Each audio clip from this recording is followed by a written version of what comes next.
Well, good morning to everybody out there.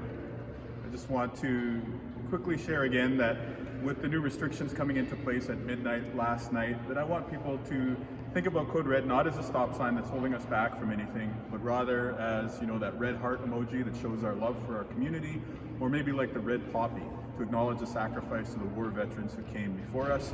We're being asked to make a sacrifice. It's not anywhere near what some of the veterans had to make in the past, but these measures for public health are things that we can do to help.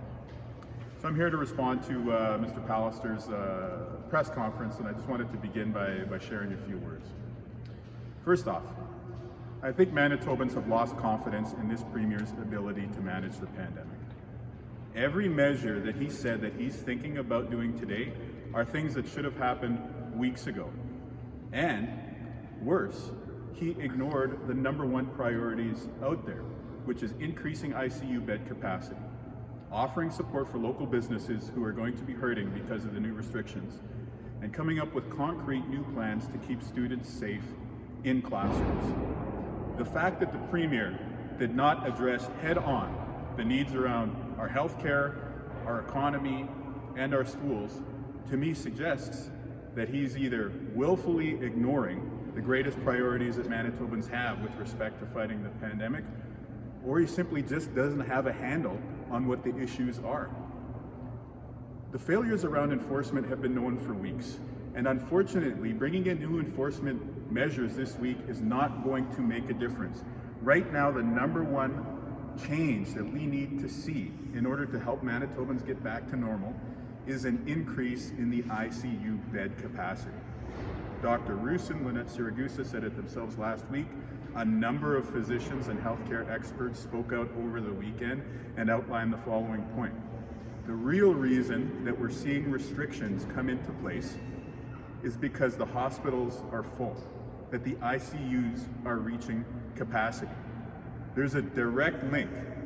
The more full that the ICUs are, the more restrictions get put in place. So to everybody out there who wants things to get a little bit back to normal, the number one thing the government can do to help that along is to increase ICU bed capacity. And it was a complete oversight that there is no new measures to help small businesses. Again, the government should be putting in place a program of $100 million to help businesses get through this next month, this very difficult month coming up. But again, if that's not the plan, then what is the plan, Mr. Premier? What is the plan?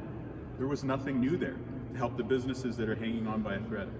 And of course, we've got teachers, staff, even students who are anxious about the situation in schools. And other than dodging some questions about the $85 million that the federal government has sent here, the Premier had very little to say to reassure all those parents, students, and teachers out there. And finally, just a question on tone. As Manitobans are stepping up today, starting at midnight, probably starting even over the weekend with a Halloween that looked very different, I thought it was a real shame that the Premier came out with his same old blame Manitobans first and avoid accountability after approach as he's been showing for the past few weeks. Again, Mr. Pallister in his press conference today seemed to be hinting that if we could just get 20-year-olds to stop partying, then that would help us all flatten the curve. But what about the outbreaks at St. Boniface Hospital? That was on you. What about the outbreak at Victoria Hospital? That was on you. What about the outbreaks in personal care homes? That was on you. Mr. Pallister, you are the leader of the province. You had it within your power to provide protective equipment, increase staffing, and the proper resources that would have prevented these outbreaks that we've been seeing in healthcare. So again, this is a very, very serious time. We need to see increased and improved leadership with stronger interventions, not another re-announcement of the same half measures that have gotten us into this problem in the first place. And by the way, can we also rename our pandemic response system?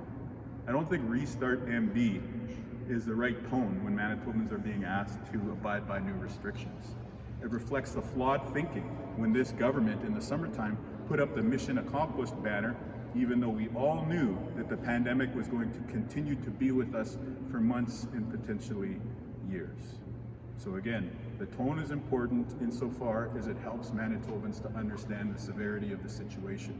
And so long as we have a premier who continues to blame and shirk responsibility, then I think there's going to be a lot of Manitobans out there who continue to lack confidence in his ability to manage us through